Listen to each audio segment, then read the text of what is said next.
श्री शिवाय नमस्तुभ्यम, हर हर महादेव। आप सभी का मेरे चैनल पर बहुत बहुत स्वागत है।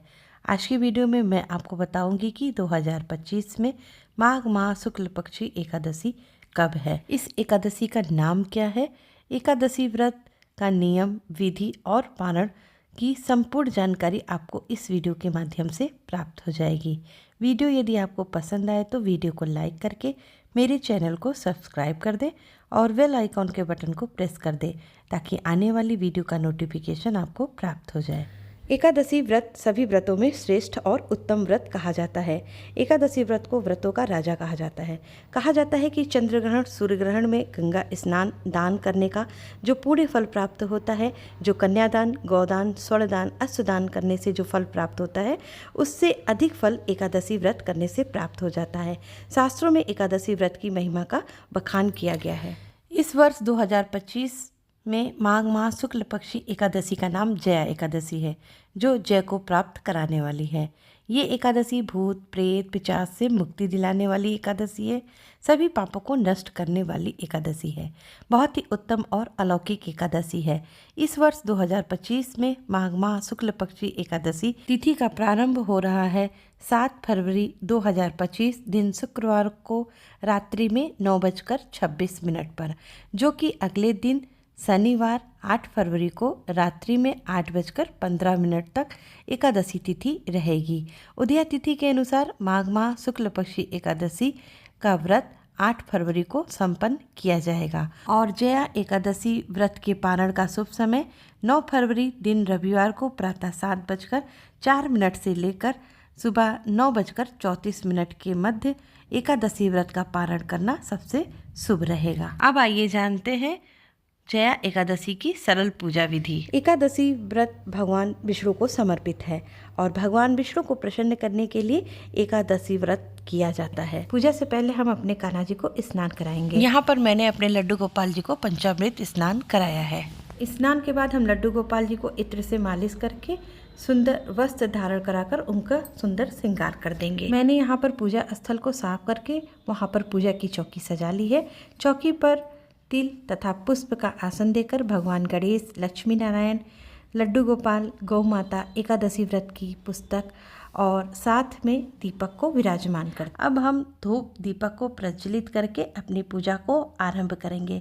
सबसे पहले हाथ में थोड़ा सा तिल और पुष्प लेकर जया एकादशी व्रत का संकल्प लेंगे। संकल्प लेते समय हमें ऐसा बोलना चाहिए, हे विष्णु भगवान, आज मैं जया एकादशी का व्रत कर रही हूँ। आप अपनी शक्ति, अपनी भक्ति प्रदान करें, हमारे व्रत की रक्षा करें, हमारे परिवार, हमारे पुत्र और पति की रक्षा करना, ऐसा बोलकर हाथ में लिया हुआ जल और पुष्प को भगवान के श्री चरणों में रख दे। अब सबसे पहले जल और पुष्प की सहायता से सभी को सांकेतिक स्नान करा देंगे। इसके बाद भगवान गणेश जी को और लड्डू गोपाल जी को हम जनेऊ तथा वस्त्र रूपी कलावा समर्पित कर देंगे। इसके बाद हम सभी को चंदन और रोली का टीका लगा देंगे और तिल समर्पित कर देंगे। इसके बाद सभी को हम इत्र लगा देंगे।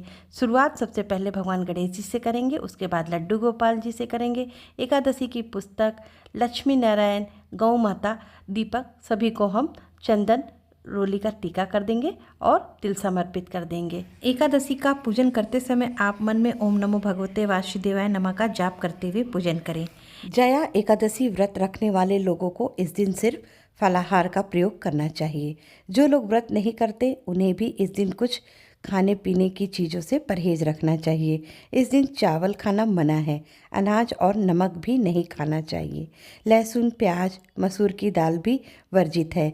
इस दिन इन चीज़ों को खाने से बचेंगे तो आप पर श्री हरि की कृपा प्राप्त होगी। इसके बाद हम गणेश जी को दुर्वा समर्पित करेंगे और लड्डू गोपाल जी को तुलसी पत्र समर्पित कर देंगे और उसके बाद हम सभी को फूल चढ़ा देंगे। पुष्प समर्पित करने के बाद अब हम भोग प्रसाद समर्पित करेंगे। तो भगवान गणेश जी को यहाँ पर मैंने अलग से भोग प्रसाद समर्पित किया है, जिसमें मैंने तुलसी पत्र नहीं डाला है। भोग प्रसाद में मैंने यहाँ मीठे के तौर पे खोए की बर्फी और ऋतु फल के रूप में केले और 1 गिलास जल का भोग समर्पित किया है। इसके बाद हम लड्डू गोपाल जी को भोग समर्पित करेंगे।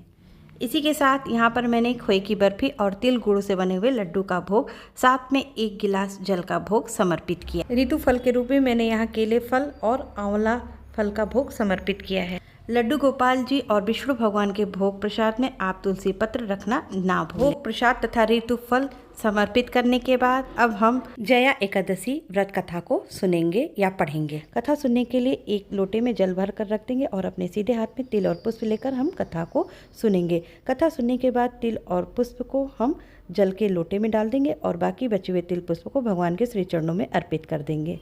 पूजा पूर्ण होने के बाद इस लोटे जल से हम सूर्य नारायण भगवान को अर्घ्य दे देंगे। इसके बाद हम भगवान की आरती करेंगे। आरती सबसे पहले भगवान गणेश जी की करेंगे, इसके बाद भगवान विष्णु, माता लक्ष्मी की आरती करेंगे। आरती पूरी हो जाने के बाद आरती को शीतल करके भगवान को सबसे पहले आरती देंगे और स्वयं भी आरती लेंगे। इसके बाद हम पूजा में हुई गलती के लिए क्षमा प्रार्थना करेंगे और भगवान से उनका आशीर्वाद ग्रहण करेंगे। दक्षिणा स्वरूप में हम कुछ द्रव्य भी अर्पित करेंगे। पूजन के बाद इस दक्षिणा को हम ब्राह्मण को दान दे देंगे और अपने परिवार में सुख, समृद्धि, यश, वैभव की बढ़ोतरी के लिए भगवान से प्रार्थना करेंगे। इस विधि से हम जया एकादशी की सुबह की पूजा संपन्न कर। शाम के समय आप भगवान की आरती करने के बाद भगवान को भोग प्रसाद अर्पित करें। इसके बाद तुलसी जी के क्यारे में एक देसी घी का दीपक जरूर जलाएं। हो सके तो एकादशी के दिन रात्रि जागरण करें। रात्रि जागरण नहीं कर सकते, कुछ देर बैठकर भगवान का भजन कीर्तन करें। दूसरे दिन व्रत का पारण करें। इस तरह से एकादशी व्रत संपूर्ण करें। उम्मीद करती हूँ वीडियो आपके लिए उपयोगी होगी। तो मिलते हैं अगली वीडियो में, तब तक के लिए श्री शिवाय नमस्तुभ्यम। हर हर महादेव।